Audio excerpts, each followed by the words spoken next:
All right, friends, I'm going to do a new video, man. Something new and improved on a guy called Menno Henselman. That's right. I would call him the science lifting recruiting fitness slave. That's right. The gym lifting recruiting fitness slave himself. Mr. Menno Henselmans. Yes, that's the name. Anyways, I'm going to do a reaction video to this guy, Menno. So, Menno Henselmans says, how to keep building muscle after the newbie gains. Well, I'm going to tell you right now, I did not watch this video. This is the very first time I'm watching this video with you. I never watch videos when I do these reaction videos. I never watch them. This is the first time I'm watching them, you know. When and how to change your training. So my reaction is totally natural. It's not something that I watched the video and I want to go back and now I want to react in a certain way. Program is rarely talked about on social media, yet it's crucial for long-term success. When you start lifting, all you need is some effort and consistency and you'll reap your newbie gains. But after you've milked... No, you don't. You just need to be untrained and first training, and you can get these newbie gains, providing that you went through that damage cycle. If you didn't get this micro damage, then you may not get the newbie gains. You may not get the newbie gain phase. But then again, there's no preclusion to that, to getting some gains. The nuclei that you originally have in your muscles, they may hypertrophy to a degree, help you, but they won't go much further. They'll reach a domain limit. It's really simple. It's overseen, the cytoplasm of that cell is overseen by follistatin, myostatin, and the satellite cell, whatever, yada, yada, yada. Those sweet newbie gains, things get a lot harder and you need to become more meticulous. Okay, but the question is this, Menno. Why does it become harder after the newbie gains? Why is it so easy when you come in and you lift and you get these gains? What does that mean exactly? What are you trying to say? What do you get there? I see in many of my clients is that they get stuck at this point. So in this video, I'm going to teach you how to adapt your training program to keep progressing long term and keep building muscle and strength past the newbie stages. Wow, this is the video. This is the secret, guys. He's gonna reveal the secret how to keep getting gains past the newbie gain phase. There you go, guys. Menno Henselmans he's gonna give you the info, the secret. This is the #1 video on the internet. Nobody else has to watch any other video now. This is the one. All right. Menno Henselmans, science to master your physique. Well, I use real science. I don't know what Mr. Menno Henselman uses, but I use the real science and experience. That's how I'm able to find all the answers. The first major mistake that I often see, especially in people that come from bodybuilding circles, is called muscle confusion. Muscle confusion, which I like to call muscle... Muscle confusion? How do muscles get confused? Confusion is the idea that you need to shock your muscles to get them to grow. And your muscles should not adapt to the training program because then you're no longer... They should be shocked, no longer adapt to the training program. Okay. Got it. Yes, sir. Progressing. So you need to confuse the muscle every time you train it to keep progressing. This is completely backwards. The entire point of training is that your I'm going to have to agree with Menno, yes. Body adapts to the training. This is exemplified by the stress recovery adaptation curves, general adaptation syndrome, the specificity. Okay, Menno, how do muscles adapt to the training? How do they adapt? What do you mean by adapt to the training? How do they adapt? Are you saying they adapt and then there's no more adaptations? Like, what are you talking about exactly? Principle. Adaptation is literally the reason we train. Muscle growth and strength. Hold on. Adaptation is the reason why we train? But I know a lot of people that are not. Are you talking about adapting to lifting a heavy weight, adapting the nervous system to lifting a heavy weight? Or trying to get the muscles to adapt by damaging and repairing and remodeling a lot bigger and stronger so they're resilient from further assaults? Which one is it exactly? Development are adaptations to the stress that we impose on our bodies. Multiple studies have found that... but you can put your body through stress, but it could be just a nervous system stress. You're stressing the nervous system to lift something heavy. You may not be putting enough stress on the myofibrillar, you understand me, so that it gets damaged and it repairs and remodels a lot stronger. And the satellite cell donates its nuclei to support muscle growth there, Mr. Menno. that excessive variety in your program does not benefit your gains and actually shows a trend towards worse results, especially on a volume equated basis. For example, Not necessarily. You can do high volume. It's equated to sarcoplasmic hypertrophy. They tell you that in PubMed. They tell you that 6 weeks of training is subjected to sarcoplasmic hypertrophy. Look, let's look this up, because Menno may not know this. He's a little bit out to lunch. So what happens to people that are adapted now to their training? Well, let's find out what happens to them when they're adapted to their training. So muscle fiber hypertrophy in response to 6 weeks of high volume resistance training in trained young men is largely attributed to sarcoplasmic hypertrophy. Wow, sarcoplasmic. That doesn't sound like myofibular hypertrophy. What is sarcoplasmic hypertrophy? I wonder. What is that, Menno? What's that? What kind of hypertrophy is that? Oh.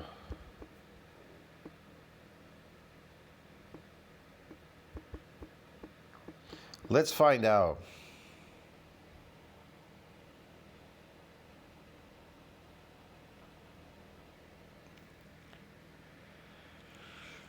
Oh, yes, sarcoplasmic hypertrophy is a type of artificial muscle growth. It's a process that increases the volume of the sarcoplasmic fluid in the muscle cells, which can make muscles appear larger but doesn't improve strength. Wow, that's unfortunate. That's definitely not the kind of training that I want to train for. But how do you know that you're not training for sarcoplasmic and that you are training for myofibular growth? But how do you know that you're... here's the question. You may be training for more of this nervous system to lift a heavy weight, and it may not be myofibular or sarcoplasmic, or maybe there's sarcoplasmic and some of the other stuff. But then again, there may be myofibular and then maybe some of the nervous system. I don't know. How do you know, Menno? How do you know? You want to build some sarcoplasmic artificial muscle growth? Okay, Menno. Let's see what else you have to fucking say here. I mean, you are the genius, the fourth genius on this, aren't you?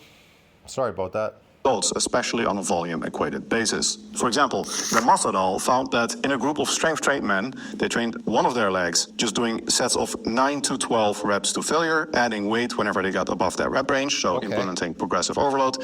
The other leg, they implemented muscle confusion by doing a different workout every time. One of the workouts was the same workout that the standard group did, and then one workout was an eccentric only version. In one of the workouts, they added sets, they went up to 6 sets, and one of the workouts they went higher in repetitions. And then they also tried to progress over time. And the result was that despite training with significantly more volume, they did not actually gain more muscle. The confused... Okay, they didn't gain more muscle doing more high volume. We just read about high volume, right? 6 weeks of training. But are they eating a synthetic artificial diet called carbohydrates, which are artificial synthetic to human carnivore animals? Mr. Menno? How do you increase the sarcoplasm? Here's the question. How do you get the sarcoplasm to increase this artificial muscle growth? How do you get it to hypertrophy through the sarcoplasm? Well, if you're eating a lot of carbohydrates, which are artificial, and you pump them in your muscles through glycogen, they got pumped up for every gram of glycogen, 3 grams of water dropped between skin and muscle into the muscle, you're going to grow these phony muscles. They're going to look good. Maybe, you call that aesthetic look or something, whatever people want to call them, I don't know. They may look good visually, but they're not real, Your muscles, you didn't gain any more muscle, you didn't gain any more myofibulars, so you could get injured and tear something apart because you're weak, because you didn't grow any muscles. And as far as lifting a heavy weight, also you're not strong enough to manage that heavy weight, and that could tear your muscles again as well, because you didn't go through an adaptation cycle to grow any myofibular growth.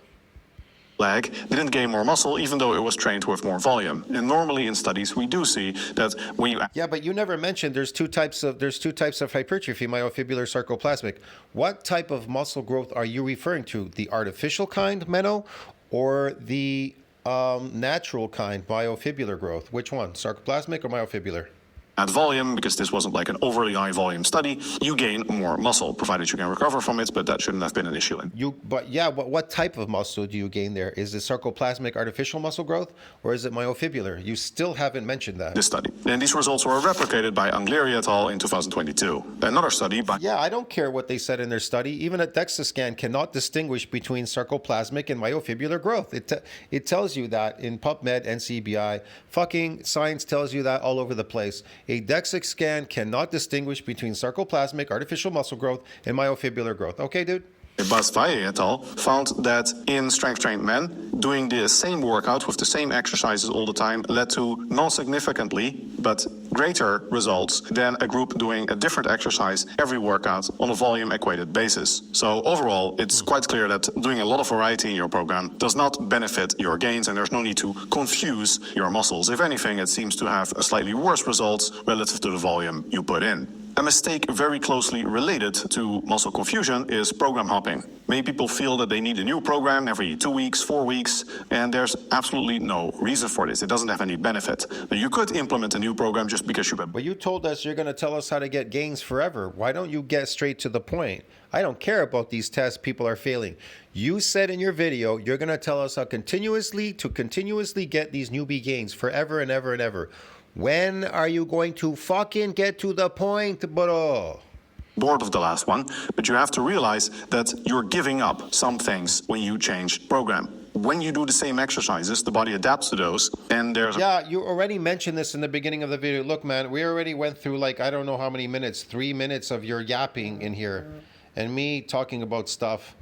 When are you going to get to it? Repeated bout effect that reduces muscle damage. Moreover, and this is... Okay, repeated bout effect reduces muscle damage. You never said anything about muscle damage up until this point. So now you mentioned repeated bout effect. It prevents muscle from being damaged, yes, with a repeated bout. But what if you're not repeating a bout? What if you're coming in periodically?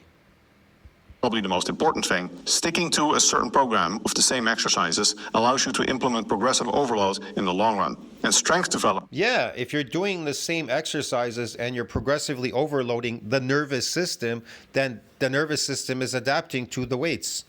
The muscles and them, they're just adapting through the nervous system. They're not adapting by getting bigger and stronger. And the sarcoplasm, well, yeah, I don't know if that's getting bigger or not. You eating carbs?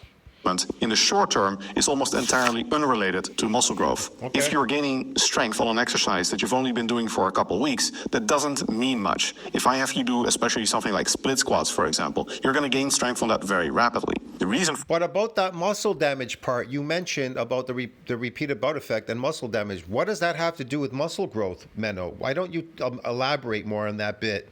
For that is not because you're getting bigger. The reason is primarily that your body is learning, specifically the motor cortex, the part of your brain that coordinates movement, is learning to coordinate the movement better. You have better balance. Yeah, you're getting better at lifting a heavy weight. You're a slave, a lifting slave. Yes, we already know that, Menno. Can you get to the point about building muscle forever? You said here how to keep building muscle after the newbie gains. I want to know how to keep building muscles after the newbie gains, bro. The movement is more subtle. The body learns when to recruit the glutes, the hamstrings. Yeah. We know that the nervous system, recruiting and getting better at doing these movements like, break dancing and all of that. Yeah, that's all nice. Yeah. And gymnastics, yes. Antagonist co-activation there. But please tell us how to build these muscles, bro. Come on.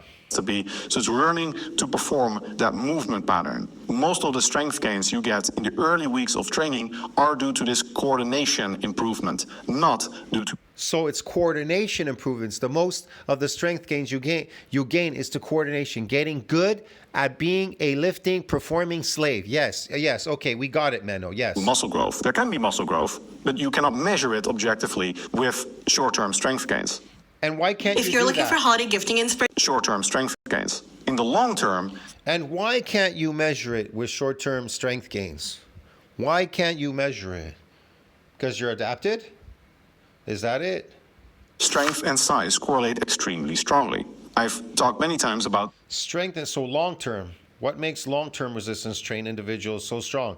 A comparison of skeletal muscle morphology, architecture, and joint mechanisms. That made no sense, but okay, whatever. Studies where you have powerlifters and you measure their strength and their powerlifting stats, Wilks score or IPF scores. Do you also measure their body composition? There is an What if I measure your muscle strength? I grab something and I tie it around your fucking wrist and I start tugging at your arm to see how strong your muscles are to the point where they fucking snap off the bone. How about that? So there's another guy there that actually built real muscle, but all you did was get stronger at lifting a heavy weight. Which one do you think is going to be stronger? Which one do you think's arms, muscles are going to tear apart first? The guy who built a lot of muscle, repaired and remodeled them a lot stronger, building them up, or the guy that got good at lifting a heavy weight? Which one do you think can take, which arm do you think can take more force of pulling it apart before it fucking gets destroyed, Menno? extremely strong correlation between those. Yeah, extremely strong. Man, this strength bullshit is so dumb. Who do you think is stronger? A guy that repeatedly repaired and remodeled his muscle fibers bigger and stronger, or a guy that went through the nervous system, he got good at coordinating, lifting a heavy weight, but he still stayed small? He never built any muscle, but he got good at lifting a heavy weight through the nervous system. Which guy do you think is more stronger? The guy that repaired and remodeled his muscles a lot bigger and stronger, so he's got more muscle fibers, they're super fucking strong, like steel? Or the guy that lifted a heavy weight? Who is stronger, Menno? So in many of these competitions, actually, you could just put powerlifters in a DEXA scanner or a body composition scanner. You want to know why, what's his name? Sangashvili can fucking destroy a lot of all these other arm wrestlers? Because he's gone through a lot of repair and remodeling. He's got a lot of muscle. Like, it's kind of obvious when you look at his training. He's moving through a lot of adaptations. He's getting a lot of repair and remodeling in his muscle fibers. He's got a lot of muscle fibers. That's why he was able to destroy, I think, what was it, the Canadian guy's arm? He literally tore his shit up in his arm. And they tore his arm off. And that's a strong dude. And he literally he tears people's arms apart. Want to know why? Even though you could get the strongest power lifter. Here's the thing. You could get the strongest power lifter in the world, like Larry Wheels or any of these guys. But the moment they come up to a guy that repaired and remodeled his muscle fibers, super fucking strong, massively big and strong, guess what happens? He fucking destroys these so-called fucking powerlifting, these fucking guys that think they lift a heavy weight because they're weak. They're so fucking weak. I know people that lift heavy weights, but they're so weak. When I see them punch like bags and stuff, I see them in a gym. They go there and they punch a bag, but they can't even punch the bag, bro. They're so weak. They're so weak because they never repaired and they never went through a cycle of repairing and remodeling their muscle fibers big and strong. Menno. They're fucking weakest motherfuckers. They're the weakest motherfuckers in the world. Right now, I'm like 57 going on 58, and I'm going through a repair and a remodeling cycle because I haven't done it in over decades. And the COVID and everything, there were so many interruptions. But now I'm like going seriously through it, and I'm not eating carbs. I'm on a pure, like, what you would call a meat diet, whatever. And I'm going through these repair and remodeling cycles, and I can feel it. I'm getting fucking super strong after the 5th session. But yes, my lifts have gone up, but they haven't gone up astronomically high. You know what I mean? But I am striving to lift heavier because I need to cause more damage to those fibers so that they can repair and remodel a lot stronger. See what I mean? That's how you get stronger. In my world, that's how you get stronger. I don't know your world how you get strong. Staying small, lifting a heavy weight is not strong to me. Rankings would be almost identical to their competition rankings, which is kind of ironic because we tend to think of powerlifting as like the sport where you have a massive distinction between strength and... Powerlifters are the weakest people that I know on this planet. You understand me? Powerlifting, they're the weakest people on this planet. And even these so-called, there aren't no real bodybuilders out there. As a natural bodybuilder, you have to go through multiple stages of repairing and remodeling. But they don't do that because they're all adapted to their exercises, Menno. That's why they're pretty much weak too, because in their mind, they see these guys lifting heavy weights. So they want to go to the gym. They think, I got to lift a heavy weight adapted. I have to be adapted to these weights to lift a heavy weight. So they're just adapting the nervous system. They never got their muscles to adapt by repairing and remodeling a lot bigger and stronger. See what I mean? There's the difference. Therein lies the difference to true strength. That's why they say functional strength is the best strength. That's why I knew people that worked on farms or whatever, they work in these construction sites, whatever, they get adaptations and they get a repair and remodeling. They're better. They're a lot stronger. They're really strong. Size, and powerlifters exemplify strength over size, but in reality, See, they exemplify strength over size. Well, here's the thing.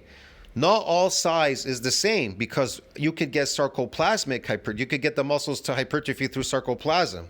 That is not myofibrillar growth. Myofibrillar growth, Menno, only happens when there's a repair and a remodeling.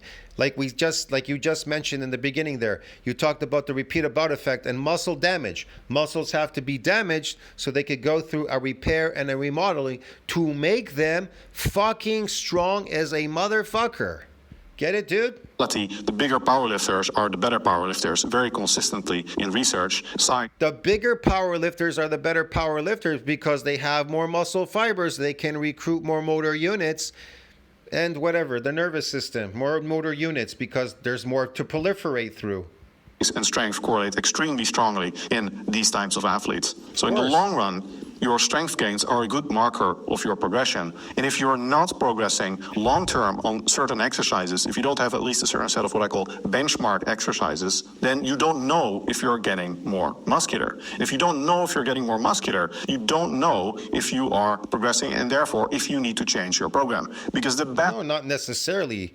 Again, you make misconstrued sarcoplasmic for muscular gains, and they're not the same.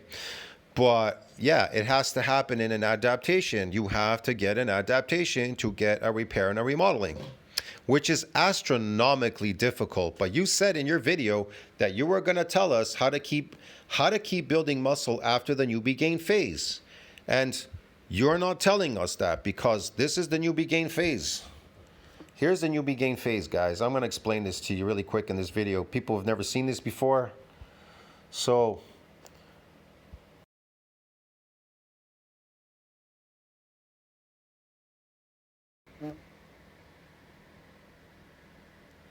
all right, so a unique feature of untrained muscles. This, you can see this is NCBI right here. See that right there? Muscle damage from eccentric exercise mechanism. So I took this out of there. So this section right there, it says a unique feature of eccentric exercise is that untrained subjects become stiff and sore the day afterwards because of damage to muscle fibers. Now, a lot of powerlifting and lifting in the gym, lifting a heavy weight, is based on concentric lifting. It isn't based on eccentric. And anyways, it adapts by repairing and remodeling the very first time the newbie gains, and then it's resistant from further assaults. And I'll explain this too. So remember this right now. A unique feature of eccentric exercise is that untrained subjects become stiff and sore next day due to muscle damage. It does not say trained people. It says untrained. And then if you go here to, what's it called? Hold on a second. So they show you here, see that? Your arm, whatever, this, whatever. Delayed onset muscle soreness. So it says here, a unique feature of untrained muscles is that they can become stiff and sore the day afterward, eccentric exercise due to muscle fiber damage. This is known as delayed onset muscle soreness. There you go. So now you know what delayed onset muscle soreness is, okay? So it's not... 1 second.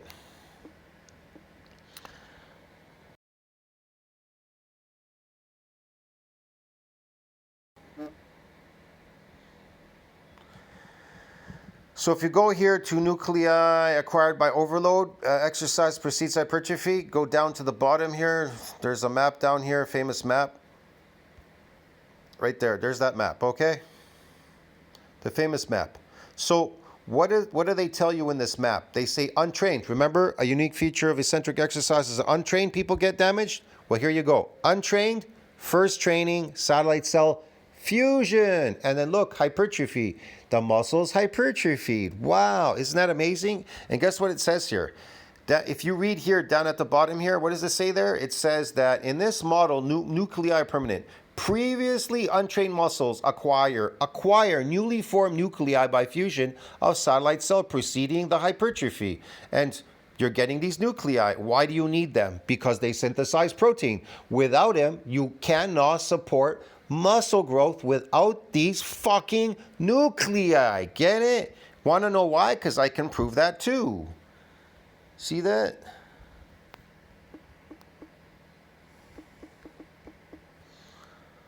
Hold on a second.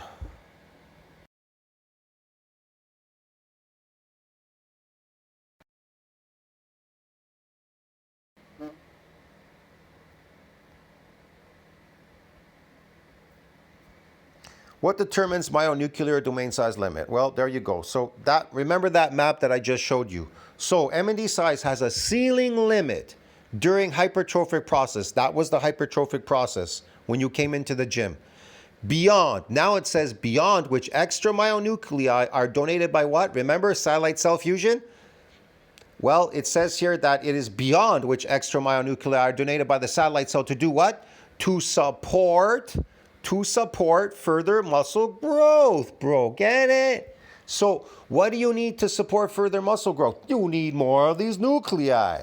And so what is a unique feature of untrained muscles? They become damaged due to what? Eccentric exercise. So Menno said that he mentioned he mentioned the repeated bout effect phenomena, but he didn't elaborate. Why didn't he elaborate on it? See, they tell you here reaches a ceiling limit, maximal transcription capacity of nuclei, because that thing is overseeing the cytoplasm in the cell. Okay, but he said repeated bout effect. Repeated bout effect phenomena. The RBE. Right here. So, what is the repeated bout effect? The protective effect against muscle damage from a single bout of eccentric exercise. And how does it do that? It adapts. The repeated bout effect refers to the adaptation whereby a single bout of eccentric exercise protects against muscle damage from subsequent eccentric bouts. And how does it protect it? How does it protect it from subsequent eccentric bouts? It's really simple. You want to know how? You want to know how it does that? Okay, hold on. The PubMed eccentric. Here's the definition of second.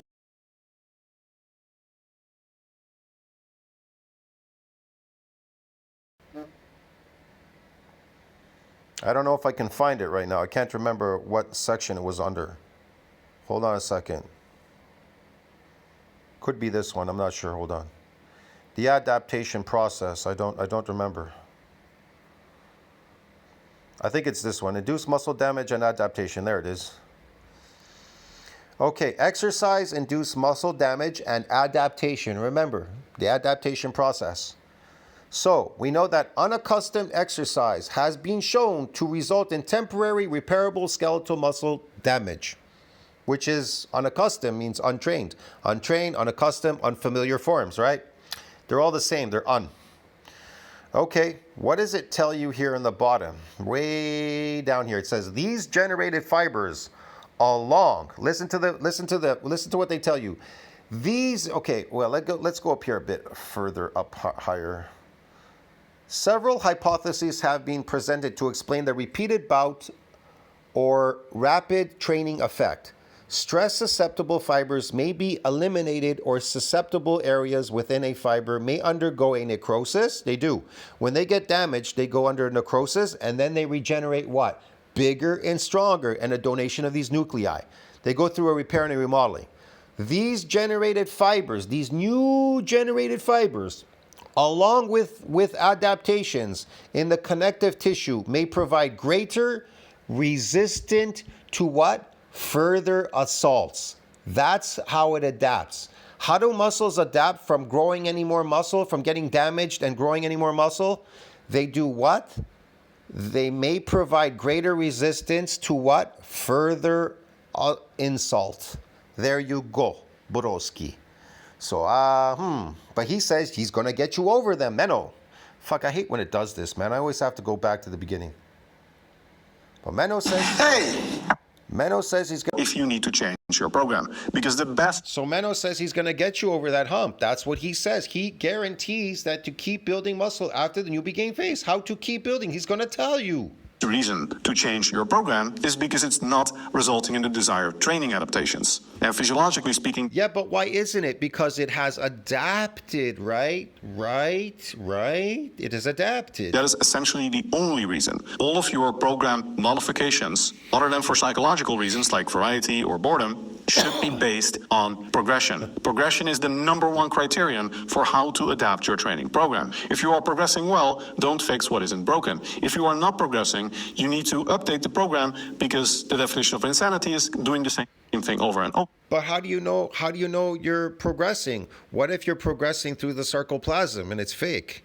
You know what I mean? I'm not talking about lifting a weight. You may be progressing and lifting a weight, definitely, because your body's always going to, your nervous system's always going to try to get better at lifting a heavy weight, because you're going to keep forcing it to. Over again and expecting different results. So how exactly? The reason why power lifters are so weak is because they move for very short repetitions. The repetition range is to spark their nervous system to lift something heavy.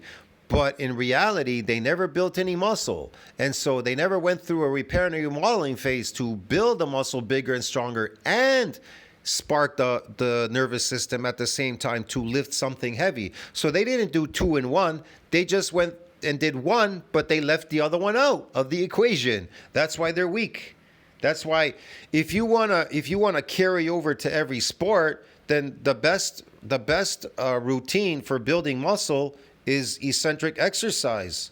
Eccentric exercise and getting these bouts of damages are what are going to make you fucking super strong in every sport. You name it, wrestling, fucking punching people out. I don't know, whatever it is you're doing, boxing, I don't care. Whatever sport that you are doing, muscle damage training, eccentric muscle damage, EIMD training is the training in the world to beat anybody at any sport. I don't care. But lifting a heavy weight, powerlifting, is not a carryover to strongman. It's not a carryover to arm wrestling. It's not, because it's been proven. Larry Wheels and all these other powerlifters, they suck. They get beat because they're weak. Get it? Because all they do. And not only that, they take steroids. They inject strength. They inject strength in their body to bind with the androgen receptor, giving them maximum force production to lift something heavy. They never build true strength through muscular myofibrillar growth. Do you update the program based on your progression? Well, you need to look at the type of plateau or type of stagnation that you are experiencing. This is the chart I teach to my students in my online personal training certification course. Yeah, but you're a shitty teacher. You don't know anything, man. So far, I went through part of this video and I don't hear anything here. It's just garbage. You have to look at the type of plateau. And you can see here you have basically 3 types of plateaus: systemic, multiple exercise. What are the 3 types of plateau?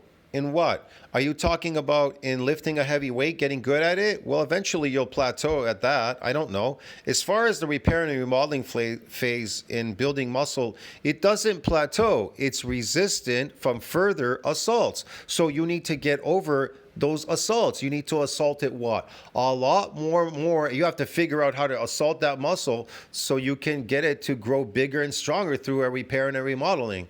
If you can't damage it with a second bout, like it says in the repeated bout effect phenomenon, well, then you're just wasting your time in the gym to pretend and build muscles. You can pretend and eat these carbs like everybody else and pretend they have big muscles. Get it? And then lift a heavy weight and pretend that you're strong because, oh, I lifted a heavy weight, but I looked the part because I'm big, filled with garbage. Garbage in calories, garbage out calories. I ate garbage all day.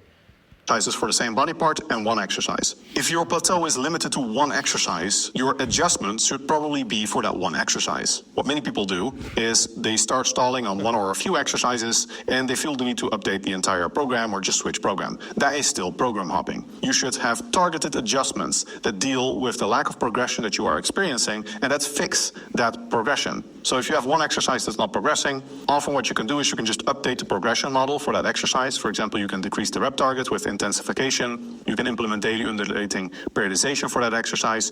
Reactive deloads and plateau breakers are things you should pretty much always be doing. And if all else fails, you can switch out that exact exercise to some. I love this guy. And if that fails and if that doesn't work, then you can just switch it out switch out the exercises. Sometimes it's not realistic to progress on an exercise. For example, lateral raises. That's not an exercise where you're going to implement progressive overload on for years. He still hasn't mentioned how to get over the repeated bout effect phenomena. He mentioned it in the video. He said there's no more damage due to repeated bout effect phenomena.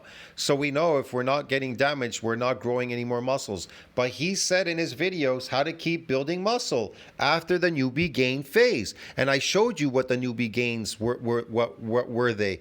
Untrained first training satellite cell fusion hypertrophy. Out of time. You know, your lifetime progression on a lateral raise might be up to 20 kilos. For many people, not even. So you're just not going to implement progressive overload very long term for an exercise like that. But why is that? But why? It's like squats, bench press, the power lifts, big compound exercises. There you should be able to progress very long term. And there it's probably more important to keep those exercises in as a benchmark exercise and then change the accessory exercises to add variety to your program.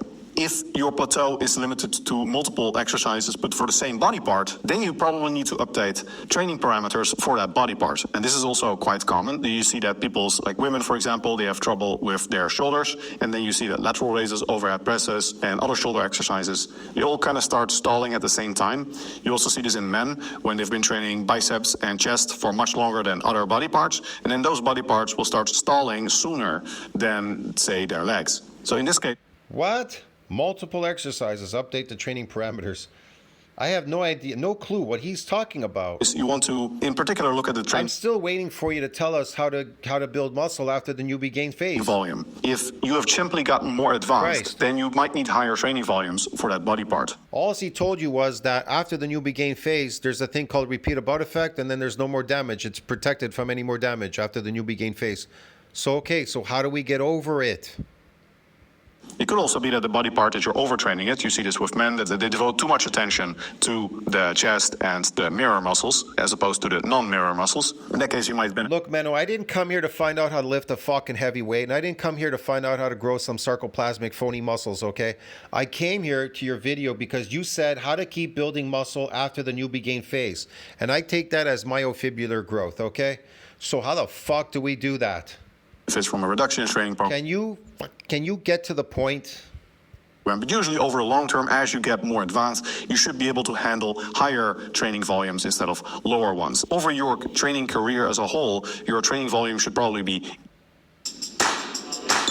increasing on average. If you have a systemic lack of progress, so you're just not progressing at all, like there are multiple unrelated exercises that are not progressing that should be progressing, that means there is something systemically wrong. So in this case, you should look at things like your training, your sleep, your stress levels, or simply your overall program design. If you set the volume at a certain level, it might just be... Wow, man, this guy just keeps rambling on about stuff. Maybe evaluate recovery capacity. Maybe it's sleep. Maybe it's stress.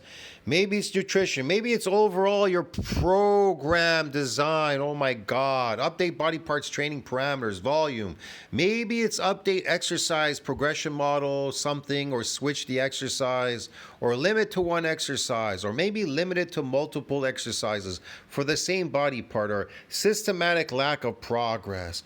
Is the plateau local or systemic? Oh my God. There's like this. What is this? I thought you said you were going to tell us. Excessive, or it might be too little. One way that you can look at that to see if you have excessive volume or too little volume is to look at what happens if you implement... You must already know that none of those things already work then, because you went through them, right? You've experienced them. You already know the secret how to get consistent newbie gains. So tell us how to keep getting these newbie gains. Come on, dude. An additional rest day. If you implement an additional... Listen, stop wasting our time. Are you going to tell us how to keep building muscle after the newbie gain phase or not? I don't want to know about, I have to do this, or maybe it's my sleep, or that's not, this is what's doing it. You must already know what it is. So why don't you just fucking tell us and get to the point, dude? Rest day, and then you do progress. That means the volume is probably too high. And if you add volume and you start progressing faster, then the volume was probably too low. One issue there is that short-term progress is not necessarily the same as long-term progress. If you add some volume for strength development, often that doesn't immediately translate into gains because strength is not as responsive to training volume. How can strength, lifting a heavy weight, transfer to gains? being good at lifting something heavy, how does that transfer over to muscle gains? That made absolutely no sense whatsoever to myofibrillar gains. It's muscle growth. So don't be discouraged if you add some sets and you don't. You just said it was based on muscle damage, and it's not damaging because of the repeated bout effect phenomenon. Okay, so if it's not damaging because of that, right, then how do we damage them so we can keep getting more muscle after the newbie gain phase?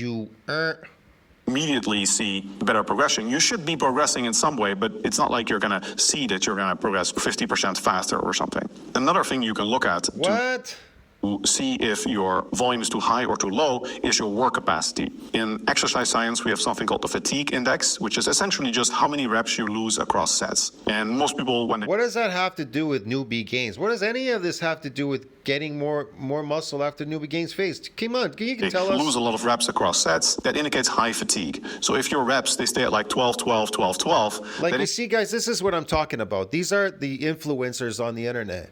They never get to the point in their video what they're talking about. It's to lure you in. And I told you, they just fake you with a bunch of fake information because they don't know.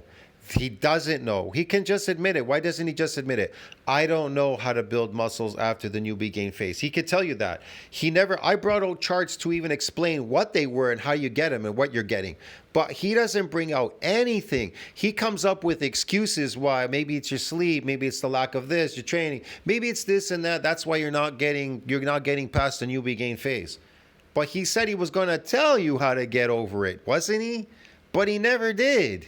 He just comes up with excuses because that's how the industry works. It's to keep you in perpetual loss constantly and losing and coming back for more, like a lifting slave.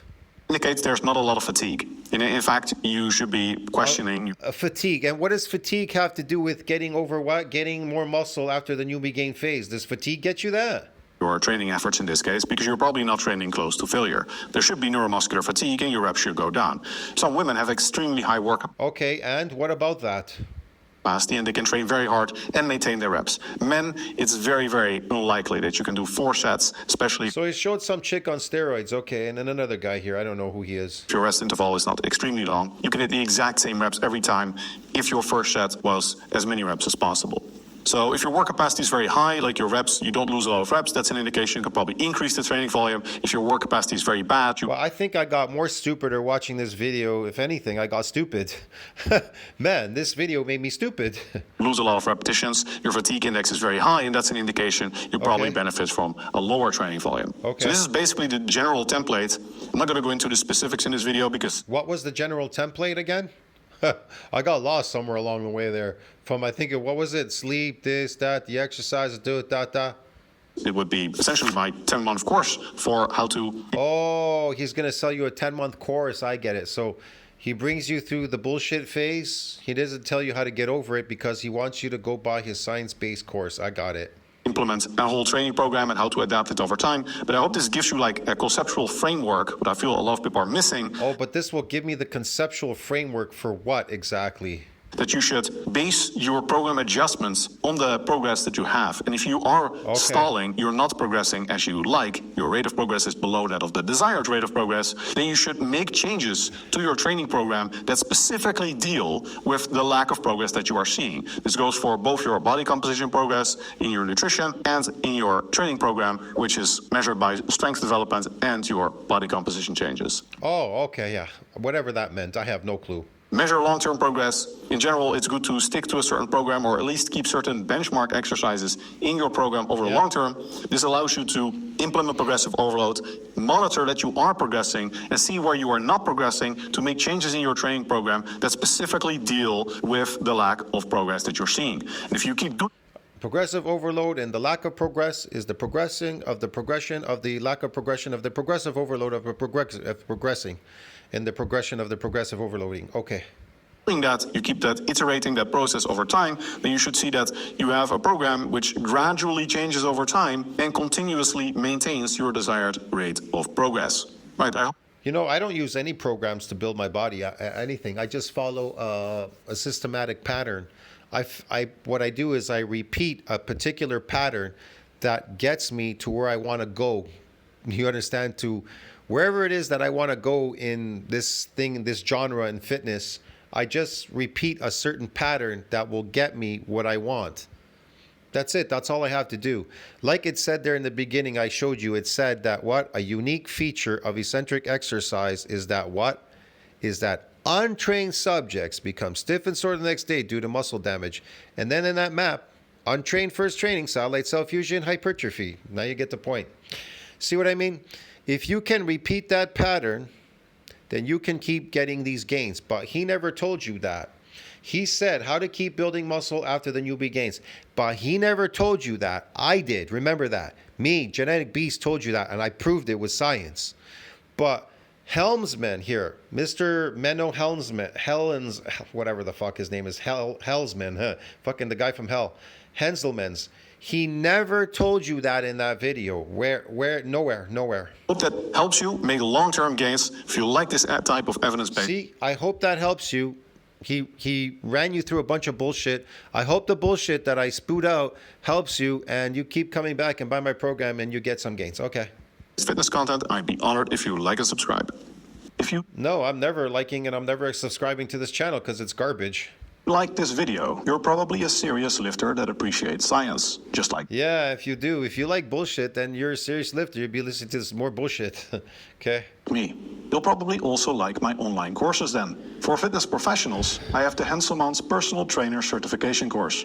For non Oh, look, Henselman. He has his own online personal certification course. Wow. He has his own. He's a special guy. He's special certification. Anybody could get a certificate. They're worthless. They're nothing. This means nothing. You know, this is just something on a piece of paper to show somebody like, look, man, I have a certificate. That must mean I know something. Man, I know people that know things that don't have any certificates and know 10 times. I know a million times more things than Henselman does. But I understand his gambit. He's not going to tell you everything. That's why he brought up the repeated bout effect and muscle damage. He said there's no more damage to repeated bout effect. But he didn't elaborate on it. Want to know why? Because he wants to sell you a program. And he doesn't, and he knows you won't succeed after the newbie gain phase. You won't get, and here's the thing. What I showed you there, the newbie gain phase, he says you're going to build muscle after the newbie gain phase. I just showed you why you're not building muscle after the newbie gain phase, because it reached the ceiling limit during hypertrophic process beyond where the satellite cell can donate any more extra nuclei to that domain to support what? Further muscle growth. That's why.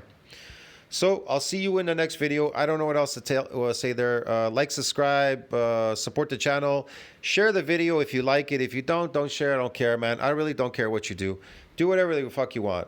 professionals, my personal development course will teach you everything you need to know to reach your maximum natural muscular potential at a sustainable. Yeah, you reach your maximum natural muscular potential when you're untrained and doing eccentric exercises. That's a unique feature. That's a unique feature of eccentric exercises, that untrained people get damaged the very next day. But guess what? You don't get any more damage. Remember, the repeated bout effect protects muscle from any more damage. Remember, it's an adaptation. It's an adaptation phase. What is that adaptation? Well, because it built muscle. So now it's resistant from further what? Assaults from your shitty workouts. Get it, dude? Sustainably low body fat percentage. Check out the link in the description. Yeah, it's all about low body fat percentage. Want to know why? Because you can't build any muscle, so might as well just train for low body percentage and look sexy. Look sexy and skinny. Skinny and sexy. Muscular, skinny, and muscular. For more information. Yep, there you go. Look in the description for more information, guys. Maybe there's something there. Maybe somewhere he told, but nowhere in this video did he tell you how to get muscle after the newbie gain phase, because you're not going to. See you in the next one. Ciao. You could buy his program, but I guarantee you in his program is not going to reveal it either. See you in the next one. Ciao, friends.